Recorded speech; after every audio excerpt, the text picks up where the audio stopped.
sluit aan by verlede week, Markus 4 vers 19, die verleiding van rykdom. Die begeertes na allerhande dinge dring in en verstik die woord en jy bly sonder vrug, verstik die woord. Die vertaling sê choke and suffocate the word and it becomes fruitless. Wat doen dit? Die verleiding van rykdom, die begeertes na allerhande dinge. En julle almal het dieselfde moeilikheid. Ons almal dieselfde moeilikheid. 1 Timoteus 6 vers 9, wie ryk wil wees, val in versoeking en 'n struik. Wie wil ryk wees? Wees eerlik. Okay. Wie ryk wil wees, val in versoeking en 'n struik.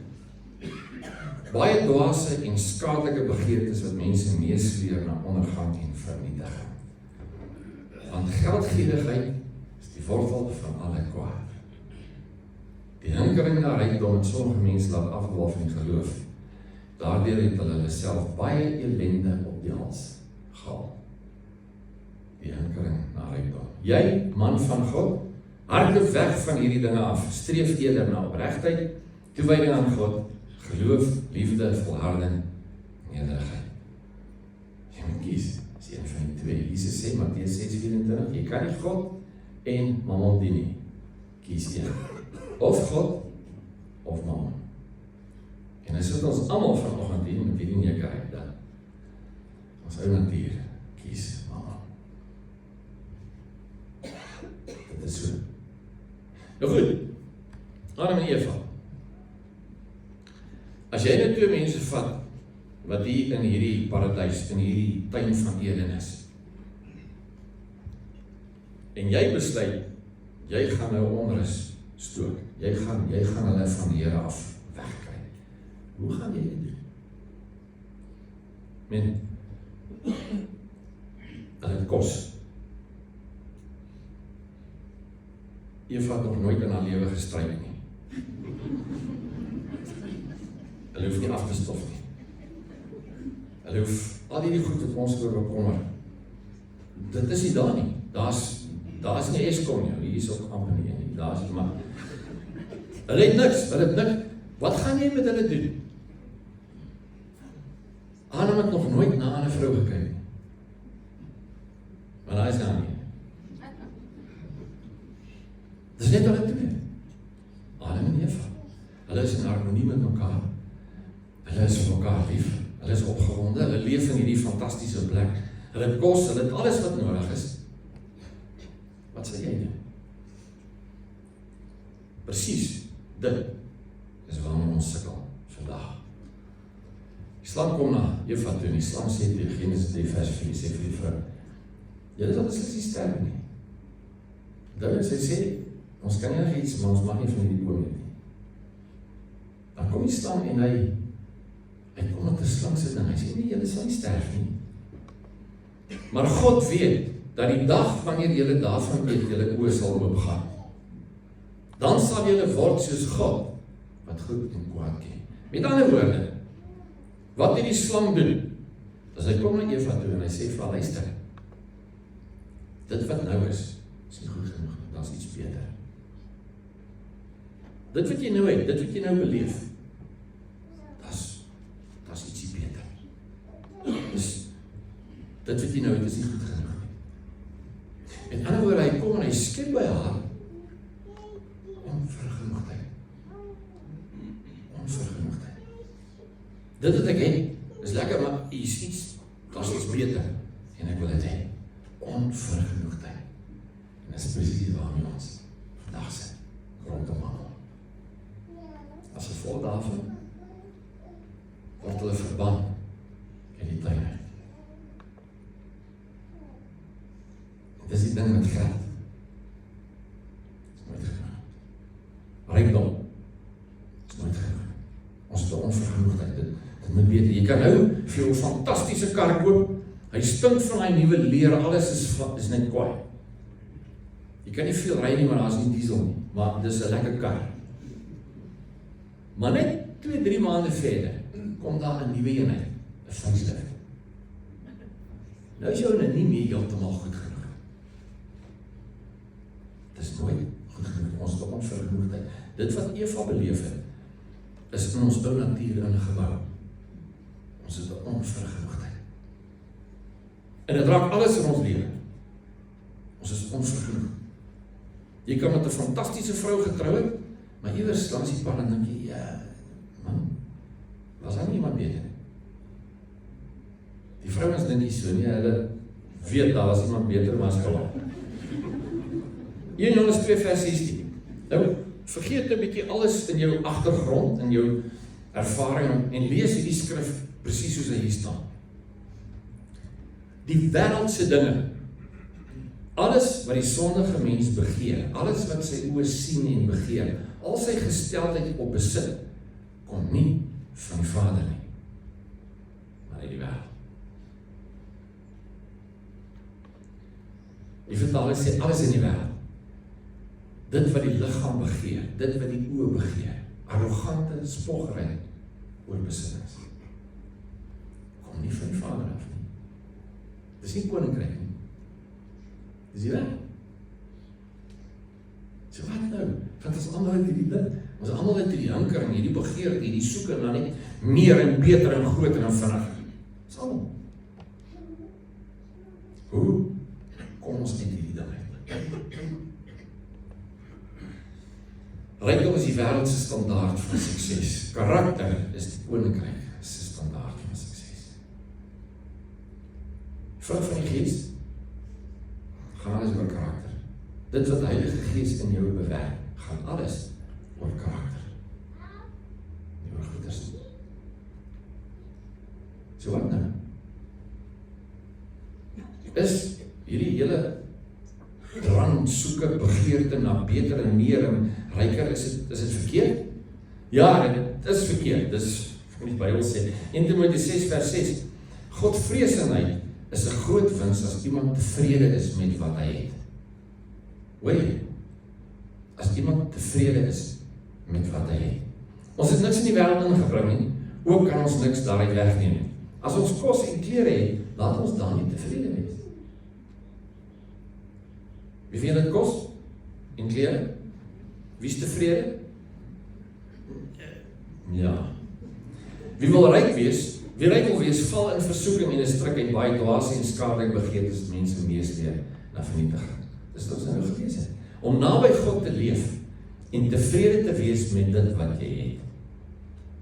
Dit is ware rykdom. Dit is ware rykdom. So hoekom laat ons toe dat die wêreld, dat die vyand ons met hierdie ding boetjie? En ons ruil ons lewe, ons ruil dit wat ons is, ruil ons vir goeders, vir geld. Ons spandeer meeste van ons tyd daaraan om een of ander werk of 'n ding te doen, om geld te genereer om goed te koop. Dis wat ons lewe voorberei. Is rykdom. As jy tevredenheid het, is jy tevrede. Dis sterk vir jy. Dit is 'n baie diep stelling. As jy tevredenheid het, dan is jy tevrede. Soos jy nou daar sit. Is jy tevrede? Is dit veel lekker om te lewe? Staan jy in die oggend op en sê, hierdie gaan 'n lekker dag wees. Nie net naweke nie, elke dag. Of is jou vrede weg? En as al die goed wat betaal moet word, en ek moet geld maak, en ek moet goed genereer om daar uit te kom, en ek moet deel van my lewe verruil om dit in die hande te kry. Is die druk wat jy beleef rondom geld van so 'n aard dat dit jou vrede stel. Maar dan mis jy dit. Sien hoe jy dit beplan het. Prediker 2 vers 26. Vir die mens met wie se lewe God tevrede is, gee hy wysheid, kennis en blydskap. As God met jou tevrede is, dan gee hy vir jou wysheid, kennis en blydskap. Maar kyk nou. Die een met wie hy nie tevrede is nie, kry die taak om op te gaar en bymekaar te maak en dit dan te gee vir die een met wie God tevrede is. Met ander woorde, the task of gathering and storing up wealth. Dit is 'n vloek. Dit is 'n straf. Die ou natuur, wat net hinker na meer en groter en beter en vinniger, dis nie die Here se plan nie. Dis nie sy plan nie. Maar die koninkryk van God is nie 'n koninkryk van goed nie, dis 'n koninkryk van verhoudings. En nou word ons verhoudings beïnvloed en dit lei skade as gevolg van goederes, van geld. Ja, ek kom lank met mense se dinge. En ek sê vir jou, geld. Moeilikheid. Dis nie moeilikheid. Dis nie beklei. Ek het al mense gehad hier wat as sy broer inkom, dan stap die ander broer aan die kant uit. Hulle kan nie saam in dieselfde kerk sit nie. Oor geld. Oor goeders. Ek praat nie net van vreemde, ek praat van familie van my. Oor geld.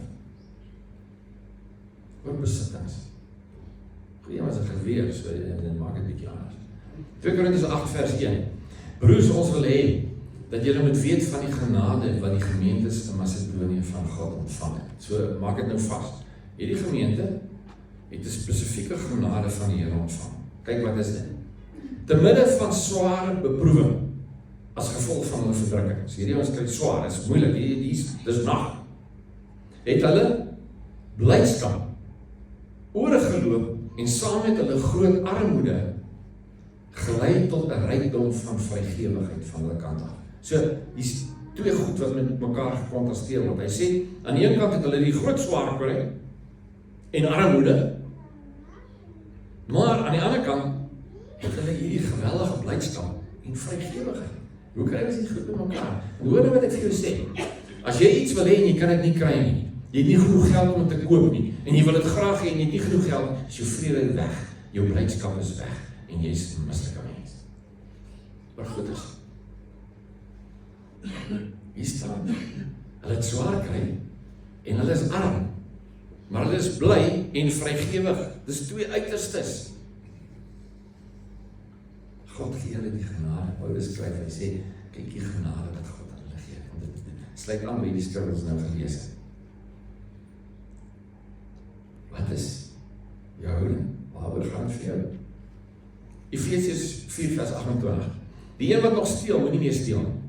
Hy moet eerder werk deur met sy hande te doen wat goed is, sodat hy iets het om te gee vir die wat nodig het.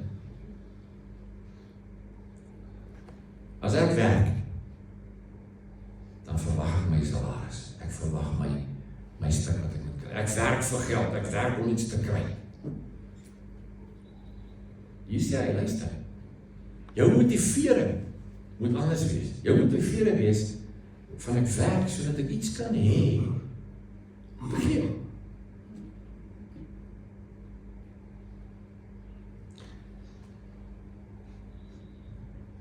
Ons het sekerlik baie van ons al gedink, ja, as ek net een of ander patent, ja, ek kan kry. Iets wat ek kan patenteer en ek kan baie geld aan maak. Ja, dan gaan ek gaan in 'n beter plek bly en ek gaan huis in die see koop, want ek altyd moet regmaak met die ding roes op en ek gaan vir my. Dis ons ding.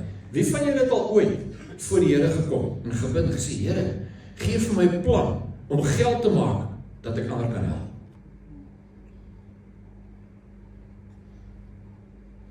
Enig een van julle? Ons doen nie dit nie. Gaan oor onsself. Hierdie skrif sê, luister, jy moet by 'n punt kom waar jy goed begin doen om iets te genereer, om iemand anders te help. Ons doen nie dit nie. Hoe meer ek maak, hoe meer gaan my lewensstandaard op. En dit moet ons kwalifiseer. Ek word al ryker, maar sien noodwendig my lewensstandaard opgaan.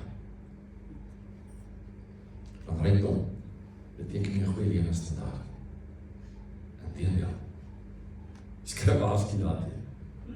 Lukas 16 vers 10. Wie in die kleinste goed betroubaar is ook in die groot goed betroubaar. Wie in die kleinste goedjies oneerlik is ook in groot dinge oneerlik. as julle dan nie betroubaar was wat die oneerlike mammon betref nie, wie sal julle met die ware rykdom vertrou? Is jy gevang deur mammon? Of heers jy oor mammon? Julle kan nie God en mammon dien nie, vers 13.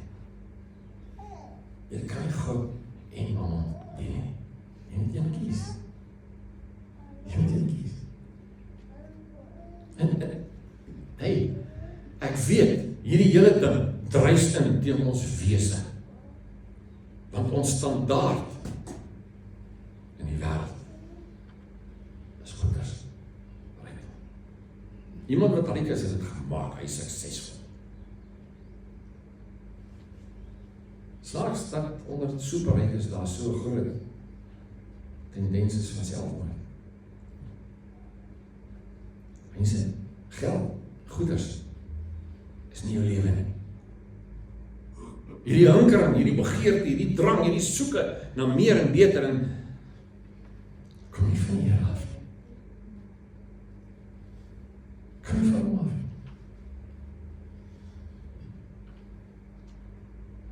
Hoe gaan ons die dinge regmaak? Hoe gaan ons ons harte verander kry? 2 Korintiërs 9 vers 8. God is magtig om alle genade oorvloedig vir julle te laat wees, sodat julle altyd, in elke opsig, selfversorgend kan wees, en oorvloedig kan bydra tot elke goeie werk. Hierdie is net oortreffende trap in hierdie vers, Jode. Alle genade, oorvloedig, altyd, in elke opsig, selfversorgend kan wees, oorvloedig kan wees vir elke goeie werk. Die Here se plan vir jou is om genoeg te kan hê, om weg te gee. Dis hoekom Handelinge 20 vers 35, daar die woorde van die Here Jesus, hy self gesê, om te gee, maak 'n mens gelukkiger as om te ontvang. Te gee maak jou gelukkiger as om te ontvang. Dis wat die Here sê. Maar jy moet hê om te kan gee. So moenie my verkeerd verstaan nie. Om middele te hê en by mekaar te maak is nie verkeerd nie. Ek is nie anti-geld nie. Dis baie lekker om by 'n plek te kan instap en jy kan 'n roomys koop. Dis baie lekker. Maar dit gaan om jou hart. Wat is in jou hart? En as jou hart gerig is en soek en hunker en net meer wil hê, is dit fout. Dit is fout. Maar is die Here se plan nie. So ek maak dit vanoggend weer jou vas. Volgende week gaan ek bietjie kyk na tiendes, offers, wat ook al. Wat sê die Here rondom geld en finansies? Maar weet dit, die struik waarna ons almal kan trap, is een van onvergenoegdheid. Dis waar dit begin met Adam en Eva. Dit wat ons sê, dit is nie goed genoeg nie, ons wil meer hê. Onvergenoegdheid. Gebeur dit is 'n gejaag na wind. Die goed het nie na mekaar, daar is soveel skrif. Daar is soveel skrif wat die Here gee. Hy sê, luister, dit is soos iemand wat alles by mekaar maak, hy bou vir hom al groter en groter store. Hy naderhand by hierdie self-storage plekke gaan beherre hy sy goede, want daar is nie genoeg plek nie. Hy sê, jou dwaas, dit is 'n gejaag na wind. Dit bevredig nie. Dit is ongelukkig ek dink nie. Dit bevredig nie. Want daai onvergenoegdheid, boetjie, dis wêrelds, dis nie van Here af. Dit neutraliseer geloof. Verstik die woord. Dit verdraai die waarheid. Mense, hierdie gejaag na goeders is grootendeels die bron van jou siektes en jou maagseer. Is dit nie nodig nie? Vernietig verhoudings. Dink vir jouself aan mense wat jy ken, wat se verhoudings daarmee heen is, as gevolg van goeders. Dis wat dit is. Stil vrede. Sien, hier is 'n plan.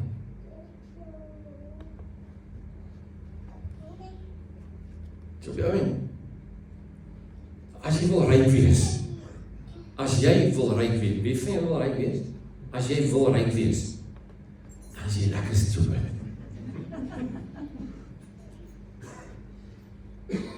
Dis wat die woord sê, dis wat die skrif sê.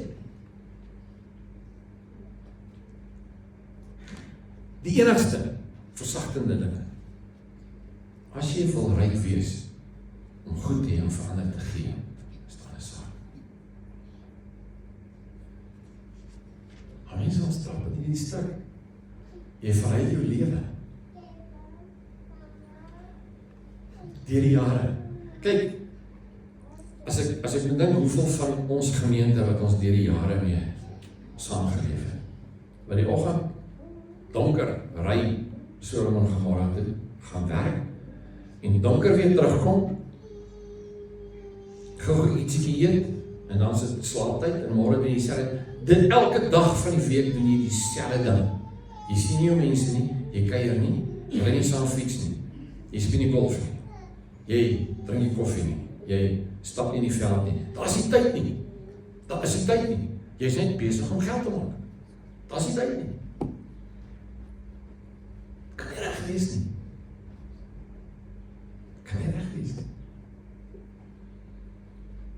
As jy jou hele lewe werk om geld te maak en dan dood te gaan, dit maak nie sin nie.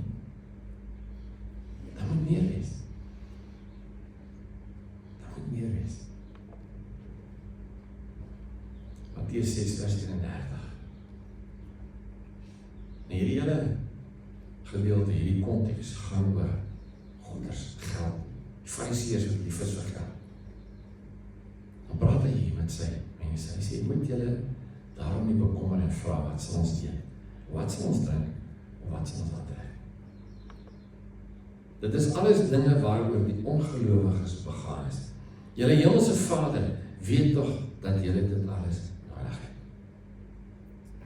Kan jy dit in jou hart vasmaak? Net die ding van Vader weet wat ons nodig het. Maar pas op nou, jou ou natuur sê dadelik, Vader weet eintlik ek het 1200 G's nodig. Pas op. Pas op. Die goed van die wêreld het die vermoë om jou te potjie en jou lewe te steel. Dis dit werk nie. Julle hemelse Vader weet tog dat julle dit alles nodig het. Vers 33. Nee. Moenie dit doen nie. Moenie soos die wêreld wees nie. Moenie die goed van die wêreld jaag nie. Sê nee. Beywer julle allereers vir die koninkryk van God en vir die wil van God. Dan sal hy julle ook al hierdie dinge gee. Spreuke 10:22 sê, die seën van die Here maak ryk. Deuteronomium sê, dis die seën van die Here is deur die Here wat ons die vermoë het om rykdom te genereer. Het gaan oor jou motivering, het gaan oor jou hart. Dit is nie waar. Gaan het vir jou werklik oor verhoudings? Of gaan het vir jou oor goeders? Maar dit is nie waar. So, volgende week, kom ons probeer by 'n antwoord kom. Wat is die Here se plan? Wat wil hy? En kom ons gee vir jou so 'n klein stukkie uitwerk vir volgende week. Gaan kyk bietjie in die Bybel of jy iewers 'n plek kry. Vir iewers 'n plek kry. Wat sê dis die Here se plan vir jou om ryk te wees? Gaan kyk bietjie. Want dis wat ons nou. Is dit werklik die Here se plan?